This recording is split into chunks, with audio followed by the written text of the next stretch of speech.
안녕하세요. 요즘 페북이나 인스타에서 언젠가부터 코딩 부트캠프 관련한 광고가 보이더라고요. 그래서 그런 데에서는 뭘 배우는지 얼마인지 그런 게 궁금해져서 제가 한번 찾아봤어요. 그래서 오늘은 취준생 분들이 궁금해하실 만한 내용, 부트캠프가 뭔지, 부트캠프 하면은 정말 취업에 도움이 되는지, 독학이나 국비 지원하고 어떤 게 다른지 그런 것들에 대한 얘기를 해보려고 합니다. 이 부트캠프의 목적은 단기간에 취업을 해서 실무를 할 수 있을 정도의 개발자로 훈련을 시키는 거예요.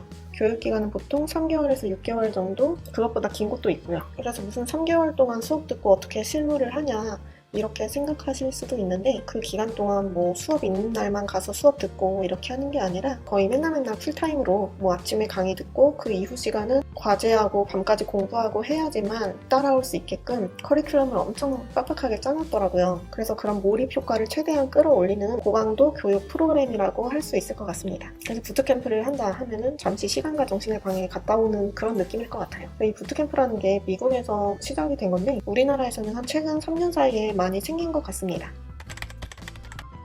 제가 생각하는 이유는 전 세계적으로 산업 구조가 IT 기업들 덩치가 계속 커지고 있고 스타트업들도 계속 생기고 거기에 대해서 정부 지원이나 투자도 굉장히 활발하기 때문에 개발자 수요는 계속 많아지고 있습니다. 그런데 이런 기업들이 채용을 할 때 신입 개발자라고 생각하는 기준이 최소 6개월에서 1년 정도 실무를 한 그런 개발자를 원해요. 그래서 컴공 학생분들은 그게 무슨 신입이냐 경력자지 이렇게 억울하실 수도 있는데 어쨌든 현실적으로 기업에서 원하는 사람은 전공 4년 공부한 학생이 아니라 최대한 빨리 실무를 할 수 있는 사람입니다. 물론 그 사람이 전공자면 더 좋겠죠. 그리고 전공자가 그렇게 가능성이 높겠죠. 기업에서는 그런 개발자를 뽑고 싶어하는 니즈, 그리고 청년들이 취업하고 싶어하는 니즈, 이 두 가지는 계속 될 거기 때문에 이런 코딩 교육기관이나 교육 스타트업들이 많아지고 있고 앞으로도 취업 교육 시장은 계속 고도화될 거라고 생각합니다. 부트캠프는 그중 한 가지 형태인 거고요.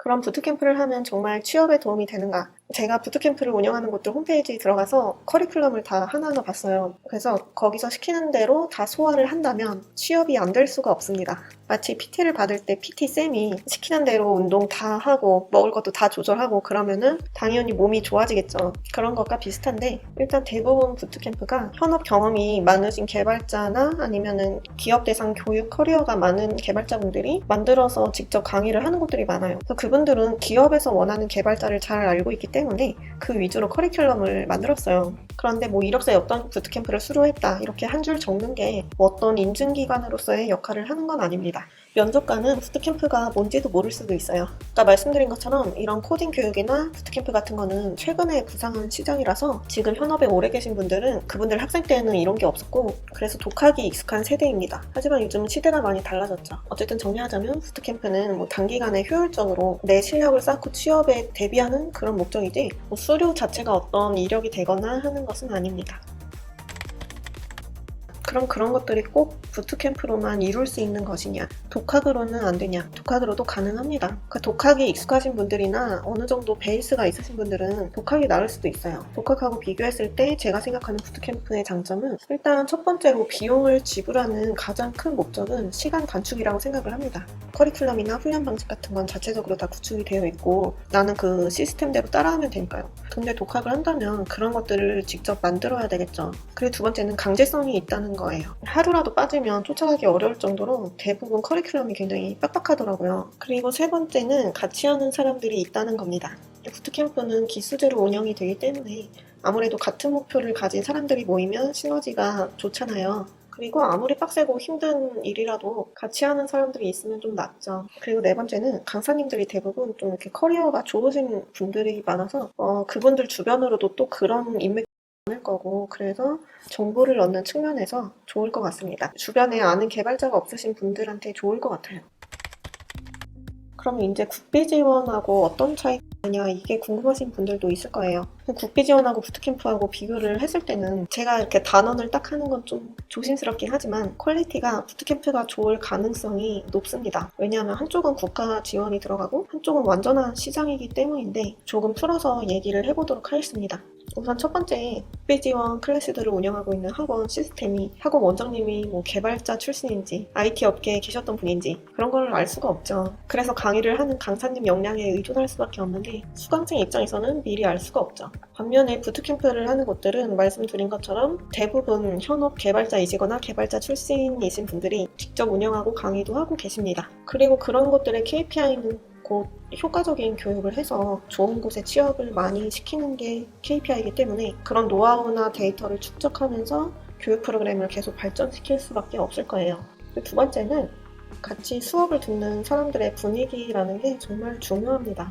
국비 지원은 내 돈이 아니다 보니까 학생이든 학원이든 좀 덜 절실한 사람도 있을 수밖에 없어요.